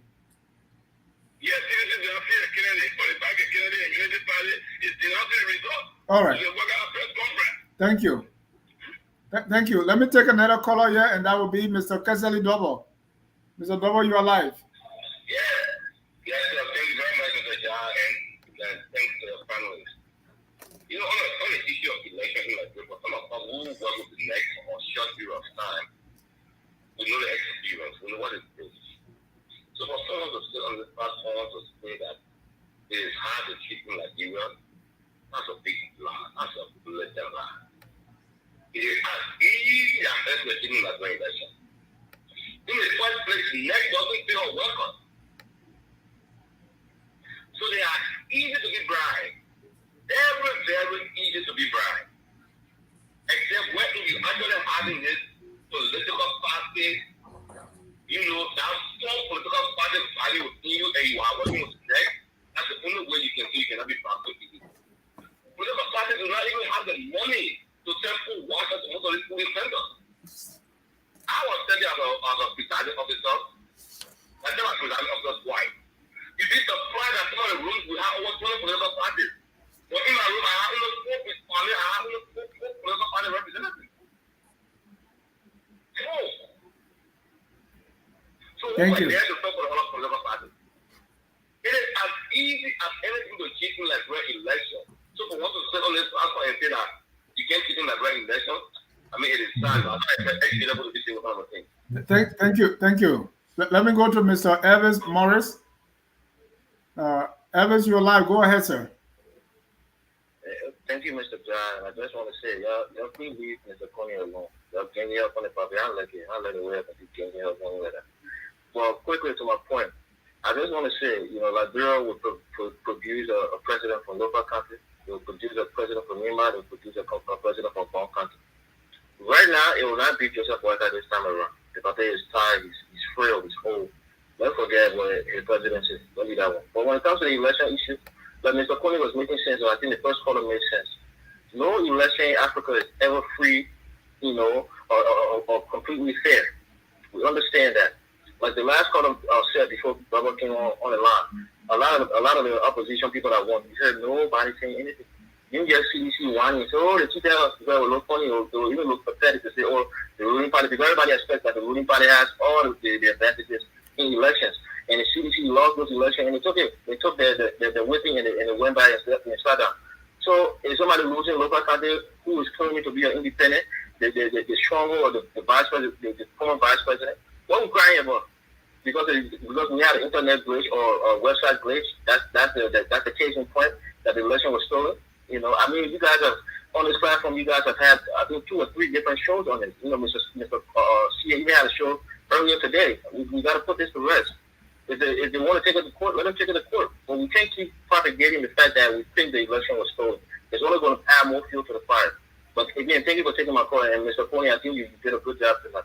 Thank you again. Thank you. Let me bring Mr. Aliyu Kamara. You're live, and after Aliyu, we take one more call, and then we close the line for the night. Mr. Aliyu, go ahead, sir. Yes, sir. I think what Mr. Coney is saying, even though sometimes his statements can be blanketed with the CDC thing, but I think what he is saying is national growth is everybody's problem.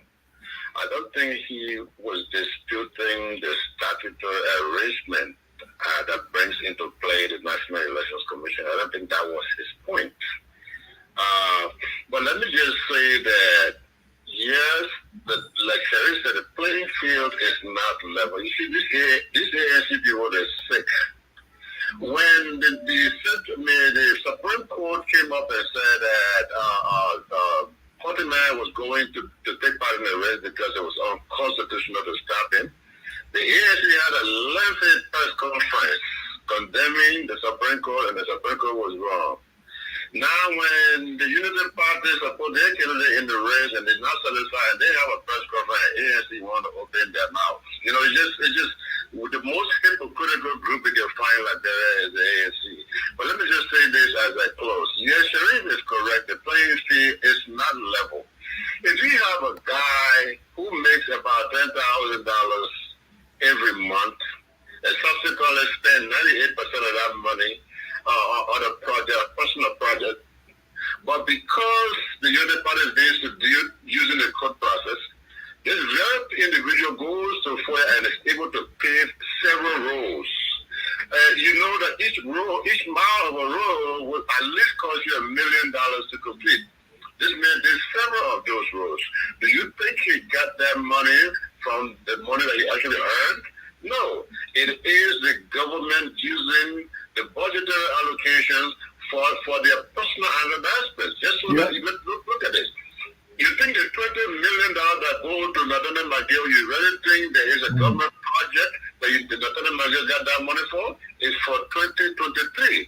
The $5 million we're giving the judge we have for other things is for the elections. Another $10 million for country engagement and all that kind of nonsense is for the election. Thank you, Aliyu. Yeah, so thank you very much. So technically, the government is cheating. But thank you so much. Thank you. Let me take our last caller here is Teddy Yankun. Go ahead, Teddy. You have a minute. Yeah, thank you, Greetings to the platform. Thank you. more especially CDC Pape, strong old man, always in the vanguard, battling, saying the truth. Well, I would like to make an allegation relating to Tier 1 Gongo. Yeah, the gentleman there, he had to defend Tier 1 Gongo, and they are trying to portray Tier 1 Gongo, including comments as a killing people in our society, but you don't know what some of these things the government are doing. Tier 1 Gongo, he then a speech writer for the late Amos Sawyer, and there were a lot of corrupt practices during the time of that old man. So, which means Tier 1 Gongo used to read a corrupt speech in order to cover up after stealing money. And there's a serious allegation about Terry, Eden Gonzo embezzlement of close to $2 million of the Lima County Development Fund. Terry, He's not saying anything about that. Terry, Yes. you say Amos Sawyer was stealing money and Tiawan Gonglo was writing the speech? He used a red speech for Amos Sawyer, and there were some corrupt practices during his time, and Tiawan Gonzo said nothing but that. Even during the time, any time he working those corrupt government, and during the time of Charles Taylor, he shut out his mouth. He didn't say nothing about those things. But people coming here trying to make it look like. But the guy says he's making an allegation, and he Hold on, Gonglo, let him finish. All right, Terry, go ahead, conclude. can unfounded allegation. Yeah, that is true. You know, people are trying to portray them as a good people in our society. But there are a lot of things about missteps about Tier 1 Gongo. Even during the TROC, really advocate really about the same war crime stuff. But the president, who is on the right, on course to do the best for Liberia. But people have a whole lot of things to say about we as president, we are led government. Thank you, Terry. That's part of this government the government has done the best ever in the history of Liberia. Since 1822.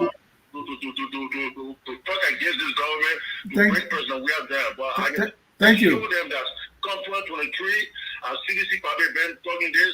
We're going to give you guys one round because like people are estimating to the developmental factors of this government, more especially the poor in local country are looking at tangibles. They are not looking at all these rhetoric people are always making against the president and this government. Thank you, Teddy. Thanks for your contribution. All right. You too. Gentlemen, you have 40 seconds each to respond to our caller. Let me start with Mr. Gonglo. Just pick anyone. Unmute yourself, please. I think to just comment. I think most of what the callers said pretty much, except for one that I don't really need to make comment on. But I think they pretty much agree that the NEC, the electoral management body in Liberia has some issues, and those are critical issues. Like the guy who served as a presiding officer, give his experience, where at the polling center you will have almost 21 party agent in one center, in one station. At the other station you have just 3 or 4. This is priority because they should be at all of the stations to observe the process. Okay, so you can see the uneven distribution. That one center have more because they didn't have the money to assign all of the people, and sometimes all that is due to lack of education. That's Thank you. The electoral. Thank you. Your 40 seconds over. Let me go to Mr. Cooney. Yeah. But I would advise you also to avoid taking callers who make. Particularly when the mayor announced that I want to make an allegation. You should have just stopped it because he's saying something that is untrue. No, he said you want to make allegation. I can't stop him. Let him make an allegation and you can correct him. Let me go to Mr. Cooney. Quickly, 40 seconds. Respond to our callers, please, and then we go. We have 12 more minutes to finish. That is, some of the colors they reflect the optimism that I have about my country. We all know that our country have a lot of have been historically electoral challenges, but we are making progress. And the colors make the point. The laws that everybody complaining about, those are not the laws that we have created. Those laws are on the books, and those laws are implemented by our national legislature. People complain about political parties not having money. The national legislature can easily make law to grant political parties money. And then the final thing I want to say, some people talk about the opportunity is for you to be present at the polling station. There is nothing I see there must be equal representation.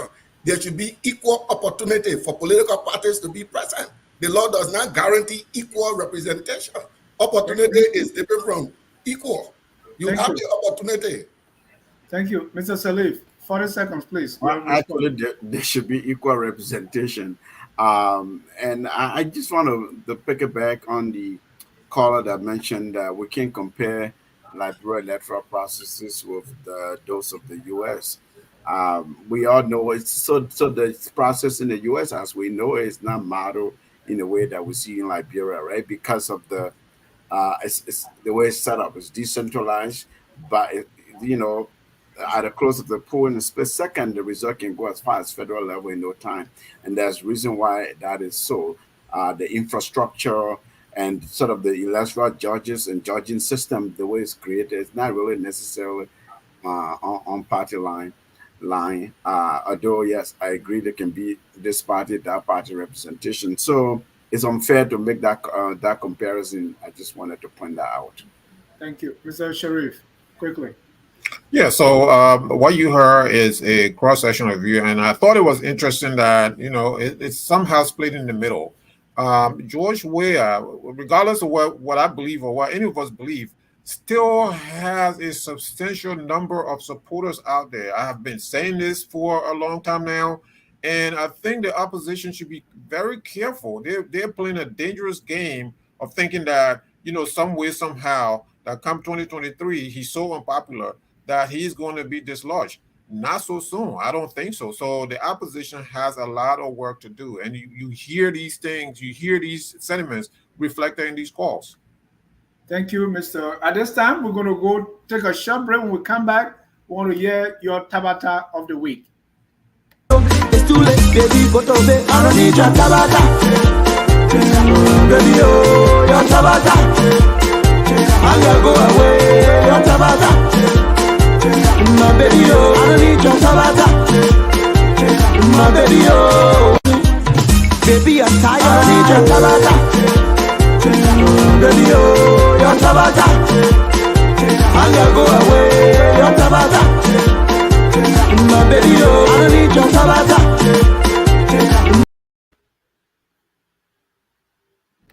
It's too late. Well, I mean, not even me would need any Tabata, but Tabata continues to happen in our community, in our country, and in our world. So let me start by asking Mr. Adman Salif throughout the week, throughout the month, what's your Tabata? And for those of you joining us for the first time, Tabata in a Southeastern language means complete foolishness, nonsense. Well, my Tabata is this guy, Zolizo is his name, who stole a petroleum product from his place of work. Well, basically, that's the sabotage. That's national sabotage. To me, it equates with national security sabotage. And then what did he get? A slap on the wrist, get suspension, as opposed to being arrested or somehow prosecuted or investigated, right? You suspended, given certain period of time, and they say, well, I'm pending investigation. We know that just means, okay, until it dies from the public glare, and then you return to work. That's complete Tabata for me. It's lack of accountability, throughout the ranks we continue to see here. Mr. Kuni, what's your Tabata? No, I'm still running my Tabata through the ANC. During the week, we saw the ANC posting pictures of Alexander Cummings with some retired president, former president, people who are essentially just lobbyists in their own country. And, they're trying to present that as some kind of accomplishment. This guy is sitting down with former leaders. They left office decades ago. And all they do is lobbying for their personal interests with their government and other bodies. And, it's like it's some kind of accomplishment that Cummings has accomplished on the international scene. The same thing they try with LA, attending G20 meeting, G7 meeting, all of these meetings. That's complete Tabata. The fact that we're validating our leaders with the kind of international people that they meet with attend that Tabata. Mr. Gonglo. My Tabata of the week would be the interaction between the LACC, the Liberia Anti-Corruption Commission, and President Weah office. The Anti-Corruption Commission issued a report and held a national press briefing indicting uh, presidential appointees of having committed theft of government money. And it was out there in public domain. The international press had it, every Liberian heard it. But when the president was asked, the president said he didn't know about that. They have not sought his permission. Now, for me, it didn't make sense to me because these people are acting on his behalf. If the Anti-Corruption Commission or any appointee of the president is acting in their official capacity publicly, that's President Weah by law. That's President Weah. But he said he doesn't know about it. So it appears like the president was sleeping while the Anti-Corruption Commission was working.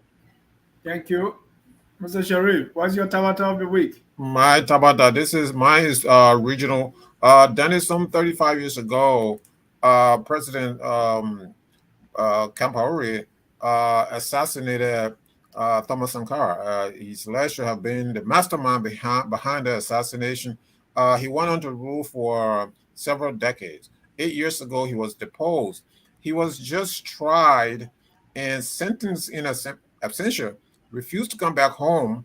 He was sentenced to life in prison. His commander is currently his military commander, who was also found culpable, is right now in jail, life in prison. But guess what happened this week? So the new military leader, who has no authority from the citizens of Burkina Faso, has now sent for Compaore to return home. So somehow they're going to do some kind of reconciliation. So Compaore, now the murderer of Thomas Sankara, Compaore, who sponsored the murder of hundreds of thousands of Liberians, because he's the sponsor of Charles Taylor. Compaore now is back home under the protection of this military regime. Then there has to be justice. And I mean, what's wrong with African people? There's no more justice.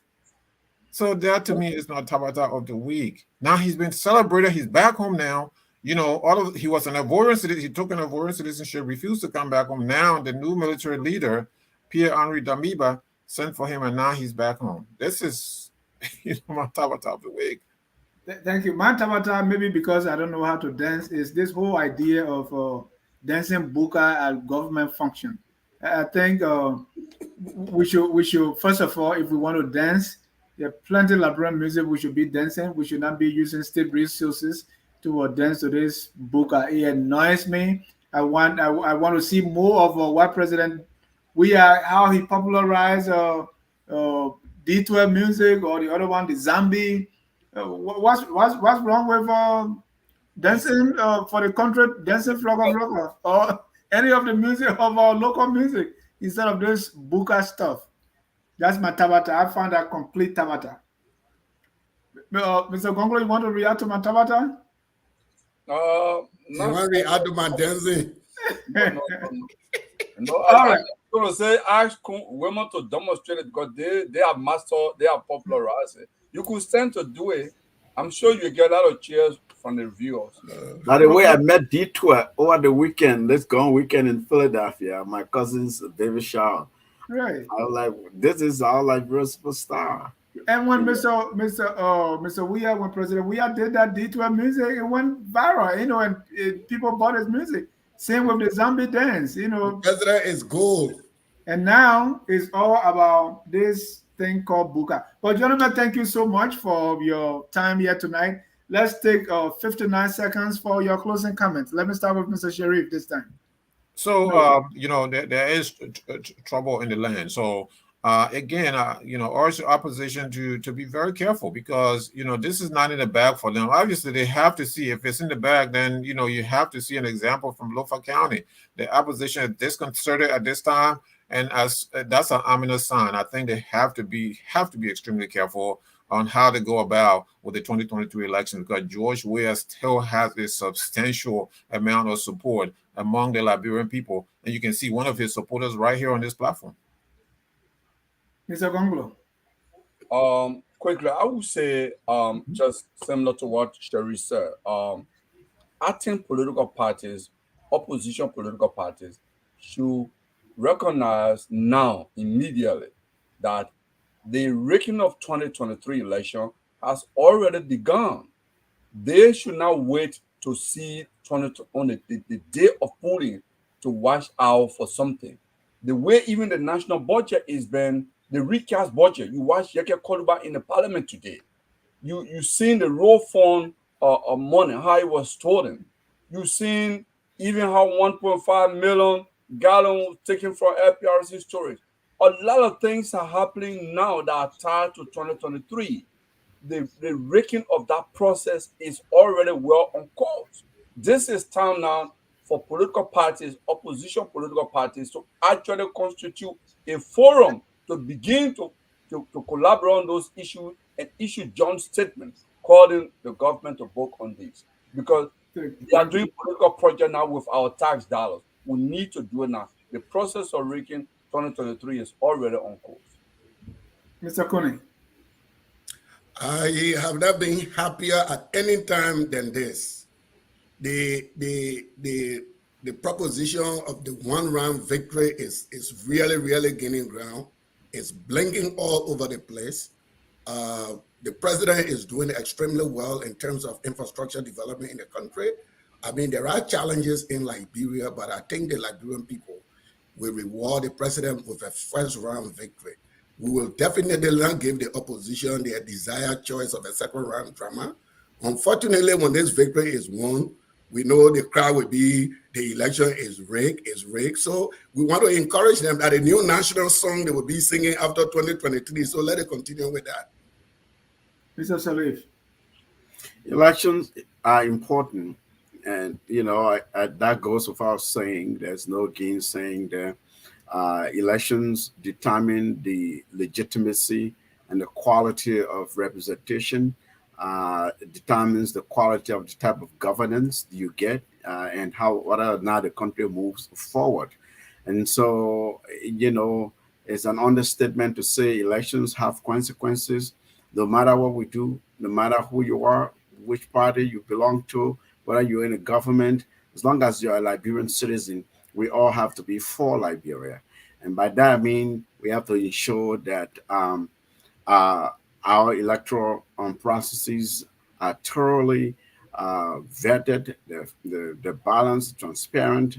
Let's get appropriate funding. Let's participate and give people able and equal access so that at the end of the day, we have a balanced, free election, so that at the end of the day, it is the people's authority that represents us. So that leader has a mandate from the people, and they have true legitimacy that we all can celebrate and our country can move forward. Gentlemen, thank you so much for your time. I want to thank our viewers for always watching Focus on Liberia, where we educate, we elevate, and promote all things Liberia. Until we meet you again, we are all Liberians, and that's the message we always want to say here. Regardless which party you support, which political leader, whether you believe our electoral system is foolproof or we have challenges, whatever your belief may be, we are all Liberians. Whether you believe there's one round theory or not, or this is made up, this is just an imagination that is never going to happen. Whatever your belief may be, we are all Liberians. Let us do whatever it takes to make our country the glorious land of liberty.